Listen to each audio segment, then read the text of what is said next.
नमस्ते, मेरा नाम शानू। मैं आज आप सबका फिर से एक बार स्वागत करती हूँ। तो हमारे साथ एक बार फिर से हमारी डॉक्टर सुनीता कुमार, भूतपूर्व प्रमुख अधीक्षिका एवं जिला अस्पताल गोरखपुर में जो काम कर चुकी हैं एवं वरिष्ठ बाल रोग विशेषज्ञ हैं। तो डॉक्टर सुनीता, एक बार फिर से आपका स्वागत करते हैं। तो बच्चों को लेके बहुत सारी दिक्कतें हो जाती हैं, जिससे बच्चे भी परेशान हो जाते हैं और माता पिता दोनों ही परेशान होते हैं। तो मेरा आज का सबसे पहला सवाल आपसे ये है कि बुखार क्या होता है, फीवर क्या है? देखिए, ये बुखार जो है एक प्रतिक्रिया है शरीर की। जैसे मानव शरीर की प्रतिक्रिया है कि किसी भी तरह का अगर इन्फेक्शन होगा तो वो बुखार है।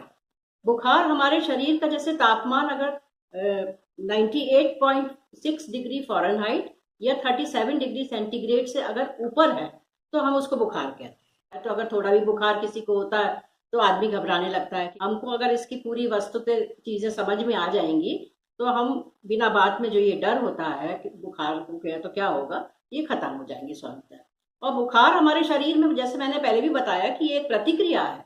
कोई भी इन्फेक्शन जाएगा, चाहे वायरल है चाहे बैक्टीरियल है, या हम गर्म वातावरण में भी अगर रख देते हैं बच्चे को तो भी उसको बुखार सा महसूस होने लगता है। तो ये जो गर्म होना शरीर का है या बुखार का होना है, ये पायरोजेंस द्वारा कॉज किए जाते हैं। पायरोजेंस एक तरीके के केमिकल्स होते हैं जो कि रिलीज होते हैं बुखार होने की वजह से। और यही केमिकल्स हमारे शरीर में मौजूद दिमाग के अंदर, ब्रेन के अंदर एक हाइपोथैलेमस सेंटर होता है। उस हाइपोथैलेमस सेंटर में रक्त के द्वारा ये पहुंचता है और वो बताता है कि बच्चे को या किसी को भी आदमी को बुखार आ रहा है। तो उसकी वजह से वो हाइपोथैलेमस का मेटाबॉलिज्म चेंज होता है और वो फिर शरीर को रेगुलेट करने की कोशिश करता है और उसका तापमान गिराने की, या तापमान, हर शरीर की सारी एक्टिविटीज को उस तापमान में कार्य करने के लिए प्रेरित करता है। इसीलिए कहते हैं कि जब बहुत तेज बुखार आता है तो हमारा ब्रेन इफेक्ट होने लगता है, इसीलिए क्योंकि जो ये पायरोजेंस रिलीज होते हैं ये हमारे ब्रेन में भी पहुंचते तो मेरा तो पहला सवाल, बुखार क्या होता है? अगर बच्चे को हैं। जी। बुखार हो जाता है तो उसे हमें घर पर ही रह के इस समय क्या करना चाहिए? तो अगर हल्का फुल्का बुखार आता है तो इनको भी हम दो भागों में बांट सकते हैं। एक वो वाले बच्चे जो स्तनपान पे रहते हैं, यानी 0 एज से लेके 6 माह तक के बच्चे, और एक वो बच्चे जो 6 माह से ऊपर के हैं या 5-6 वर्ष तक के हैं।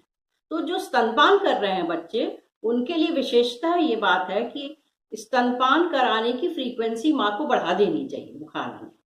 इसलिए क्योंकि स्तनपान कराने से उसके अंदर पानी भी पहुंचता है, क्योंकि 70 से 80% जो है दूध में पानी ही होता है।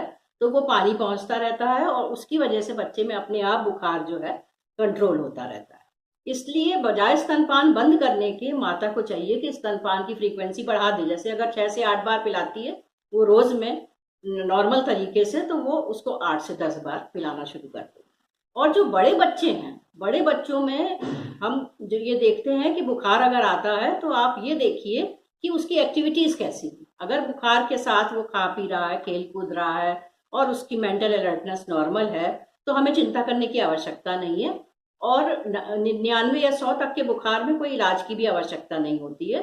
केवल हमें वॉच रखना है कि बच्चे की एक्टिविटीज कोई ऐसी तो नहीं है जो कि खतरे की तरफ जा रही हूँ, जैसे कि झटका आना है या बहुत तेज बुखार आने की वजह से उसको सर्दी लग जाए, जिसको कहते हैं शिवरिंग होने लग जाए, और हाथ पैर ऐंठने लग जाए, झटका आने लगे और इस तरीके के कॉम्प्लिकेशंस होने लगे, या बेहोश होने लगे, या बहुत ज़्यादा सुस्त होने लगे, तब हमको ये डर की बात होती है कि हमको बच्चे को तुरंत अस्पताल के में ले जाके भर्ती करना जी, तो फिर अगला सवाल मेरा ये है कि बुखार जैसे बच्चों को हो जाता है, हम घर पे ही रहते हैं तो हम उन्हें स्पंजिंग करते हैं, तो जी। स्पंजिंग करने का सही तरीका क्या है? देखिए, स्पंजिंग उस प्रोसेस को कहते हैं, उस तरीके को कहते हैं जिसमें कि बच्चे को हम गीली पट्टी द्वारा जो है बुखार कम करने की कोशिश करते हैं।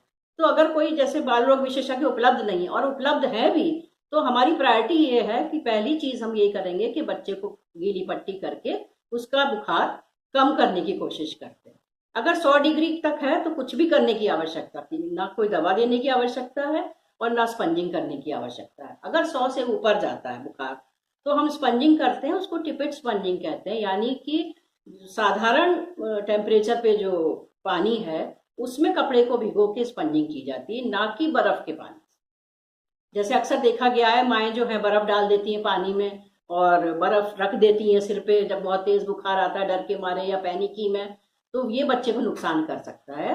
उसका कोर टेम्परेचर बहुत नीचे जा सकता है, जिसकी वजह से और कॉम्प्लिकेशंस हो सकते हैं। इसलिए बच्चे को साधारण जो टेम्परेचर होता है उसी से स्पंजिंग करना। अच्छा, मतलब हमें नॉर्मल पानी का इस्तेमाल करना चाहिए, और एक बार स्पंजिंग करके फिर बच्चे को सूखे कपड़े से सुखा भी देना चाहिए, गीला नहीं रखना। तो डॉक्टर साहिबा, मेरा अगला सवाल, बुखार हो जाता है बच्चों को, तो हम घर पे हैं तो उन्हें क्या बिना डॉक्टर की सलाह के कोई दवा या मेडिसिन दे सकते हैं कि नहीं? देखिए, बिना डॉक्टर की सलाह के तो कोई भी दवा नहीं देनी चाहिए, लेकिन एक एसिटामिनोफेन या पैरास्टामोल एक ऐसी दवा है जो कि सेफ है बच्चों के लिए और दी जा सकती है, बच्चों को लिए घर में रखी जा सकती है। और तेज बुखार होने पे उसको किसी डॉक्टर द्वारा फोन से डोज पूछ के उतनी डोज से दी जा सकती है। और कोई भी दवा बच्चे को बुखार में देना सेफ नहीं। और बच्चों को कितना टेम्परेचर होना चाहिए बच्चों को तब हम दवा दें?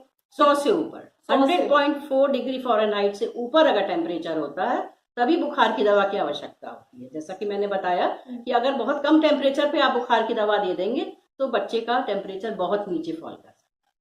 और ऐसे बुखार में अगर बच्चे बहुत ज्यादा वीक हो गए हैं, और ऐसे कौन से लक्षण है जिसको हमको अवॉइड नहीं करना चाहिए, हमें तुरंत डॉक्टर की सलाह या परामर्श लेना चाहिए, तो ऐसी कौन कौन से लक्षण है जो बुखार में देखे जा सकते हैं? हाँ, ये मैंने जैसे आपको बताया पहले भी कि कई बार 6 माह से लेके 5 वर्ष तक के बच्चों को बुखार आता है तो उसके साथ झटका भी आ जाता है।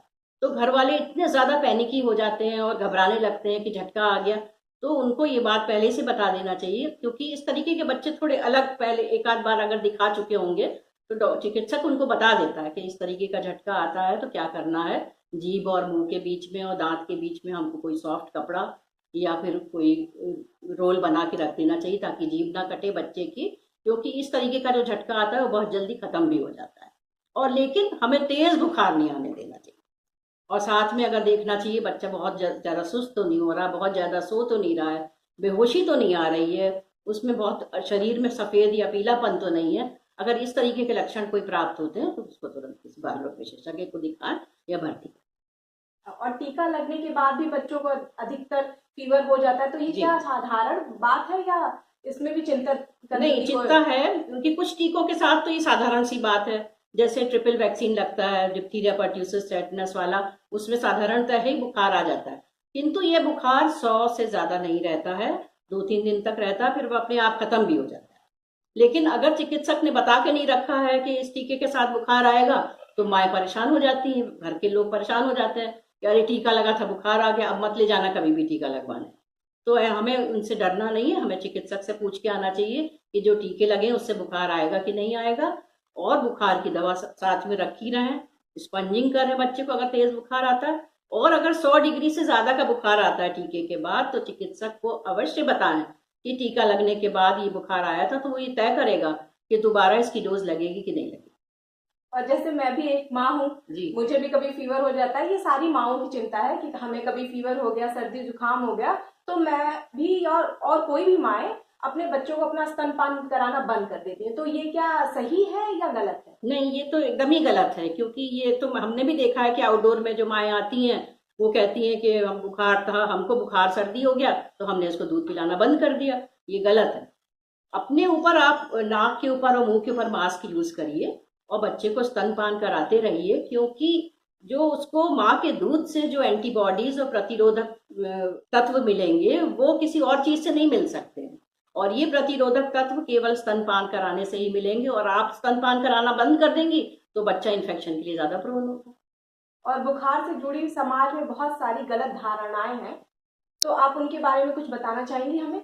हाँ, बहुत गलत धारणाएं हैं, खासतौर से इस एरिया में जो कि नॉर्थ ईस्टर्न यूपी में हमने देखने को मिला है कि जैसे ही बुखार आता है वैसे ही अनाज की चीजें देना बंद कर देते हैं। जैसे 1.5-2 साल का बच्चा है, अगर सामान्यतः वह दाल चावल खाता है तो दाल चावल बंद कर देंगे उसका और कहेंगे कि इसको पानी दीजिए या बस इस दूध पे रखिए, लेकिन ये गलत है।